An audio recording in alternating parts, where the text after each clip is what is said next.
નમસ્કાર મિત્રો, ફરીથી તમારું સ્વાગત છે ફેન્ટસી ગુજરાતીમાં। આજે આપણે વાત કરીશું IPL 2024 મેચ નંબર 2ની, જે પંજાબ વર્સિસ દિલ્હી વચ્ચે જે મેચ રમવાની છે। 3:30 આ મેચ ચાલુ થશે, જેનું મેદાન રહેશે મુલાનપુર। હવે વાત કરી લઈએ મુલાનપુર ચંડીગઢના પિચ રિપોર્ટની, તો આ જે પિચ છે એ લો સ્કોરિંગ પિચ રહેશે, અને બીજું કે સ્પિનર અને પેસર્સ બંનેને એક સરખી મદદ રહેશે, એટલે જે ટોસ પહેલાં જીતે એ વ્યક્તિને એ ટીમને તમે વધારે પ્રભુત્વ અને એ ટીમના તમે વધારે ખેલાડી લઈ શકો છો। વાત કરી લઈએ હેડ ટુ હેડ સ્ટેટની, તો ટોટલ આ ગ્રાઉન્ડ પર 32 મેચ રમાડેલ છે, એમાં દિલ્હી 16 જીતેલ છે અને પંજાબ પણ 16 જીતેલ છે। વાત કરી લઈએ પંજાબ કિંગ્સ પોસિબલ પ્લેઇંગ 11 શું હોઈ શકે છે, તો શિખર ધવન સાથે પ્રભસિમરન સિંઘ ઓપન કરશે, ત્યારબાદ એ ટાઈડે, લેમ લિવિંગસ્ટન, જીતેશ શર્મા, સિકંદર રજા, સેમ કરન, હર્ષલ પટેલ, કગિસો રબાડા, રાહુલ ચહર, અર્શદીપ સિંઘ, આ જે છે પંજાબ કિંગ્સ પોસિબલ પ્લેઇંગ 11 હોઈ શકે છે। વાત કરીએ પંજાબના પ્લેયર સ્ટેટ અને રેકોર્ડની, તો શિખર ધવનને તમે ફર્સ્ટ મેચ છે અને ખાસ કરીને ફર્સ્ટ બેટિંગ હોય તો ખાસ શિખર ધવનને પિક કરી લેજો। બાકી ગ્રેન્ડ લીગ હોય સ્મોલ લીગ હોય, શિખર ધવનને તમે ખાસ પિક કરી શકો છો।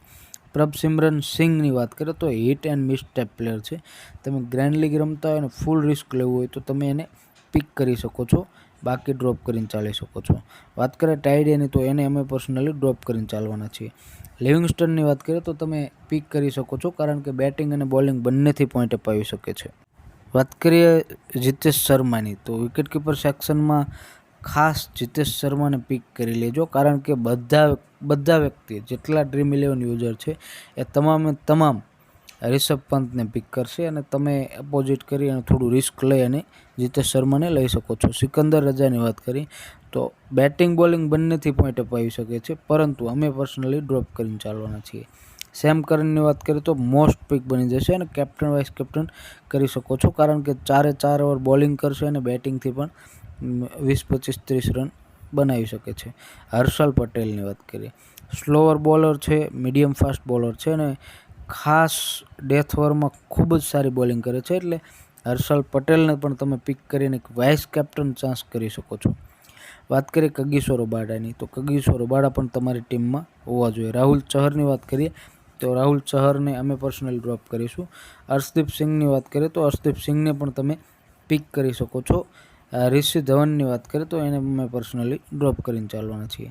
વાત કરીએ પંજાબ બોલિંગ ઇન્ફોર્મેશનની, તો ફૂલ ઓવરની વાત કરીએ તો સેમ કરન, કગિસો રબાડા, અર્શદીપ સિંઘ, રાહુલ ચહર આ જે છે ફૂલ ઓવર કરશે, બાકી સિકંદર રજા, હર્ષલ પટેલ અને લિવિંગસ્ટન આ જે છે 2 અથવા 3 ઓવર કરી શકે છે। સ્ટાર્ટિંગની વાત કરી લઈએ, સેમ કરન, કગિસો રબાડા, અર્શદીપ સિંઘ અને લિવિંગસ્ટન આ જે છે સ્ટાર્ટિંગમાં ઓવર નાખી શકે છે। ડેથ ઓવરની જો વાત કરીએ તો હર્ષદીપ સિંઘ, હર્ષલ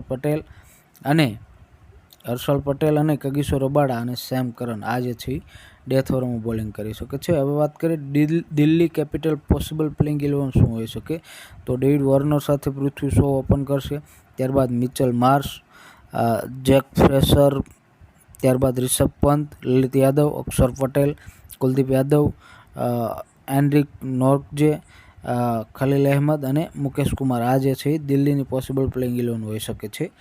વાત કરી લઈએ દિલ્હીના પ્લેયર સ્ટેટ અને રેકોર્ડની, તો ડેવિડ વોર્નર જો ખાસ ફર્સ્ટ બેટિંગ હોય સેકન્ડ બેટિંગ હોય, ડેવિડ વોર્નરને કેપ્ટન વાઇસ કેપ્ટન પિક કરી શકો છો, અને દિલ્હીની ફર્સ્ટ બેટિંગ હોય તો ડેવિડ વોર્નરને તમે ખાસ કેપ્ટન કરી શકો છો, મોસ્ટ IMP રહેશે।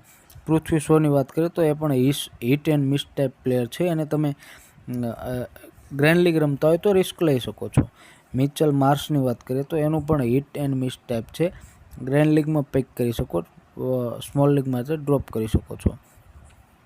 એમગર્કની વાત કરીએ તો એને અમે પર્સનલી પિક કરીને ચાલીશું, એટલે ખાસ એ પણ તમારા માટે પિક બની જશે। રિષભ પંતની વાત કરીએ તો વિકેટ કીપર સેક્શનમાં તમે જીતેશ શર્માને લેતા હોય તો રિષભ પંતને ડ્રોપ કરી દેજો, કારણ કે 2 વર્ષથી એની એટલી પ્રેક્ટિસ છે નહીં, એટલે મેચમાં કોઈ કહેવું મુશ્કેલ રહેશે।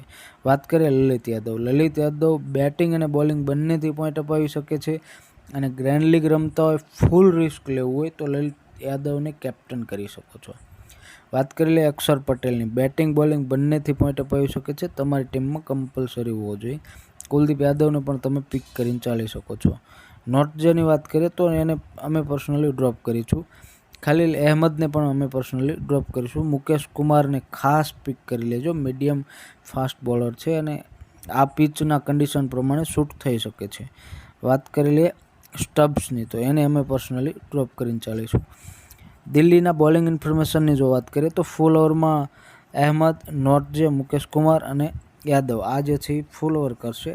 બાકી અક્ષર પટેલ અને યાદવ આ જે છે એ 2-3 ઓવર કરી શકે છે. સ્ટાર્ટિંગ ઓવરની વાત કરીએ તો ખલીલ અહેમદ, મુકેશ કુમાર અને નોટજે અને અક્ષર પટેલ આ જે છે એ સ્ટાર્ટિંગમાં બોલિંગ કરી શકે છે. ડેથ ઓવરની વાત કરીએ તો નોટજે, મુકેશ કુમાર અને કુલદીપ યાદવ આ જે છે એ ડેથ ઓવરમાં બોલિંગ કરી શકે છે. જો આ રેકોર્ડ અને સ્ટેટ આધારિત તમે ટીમ બનાવી શકો છો.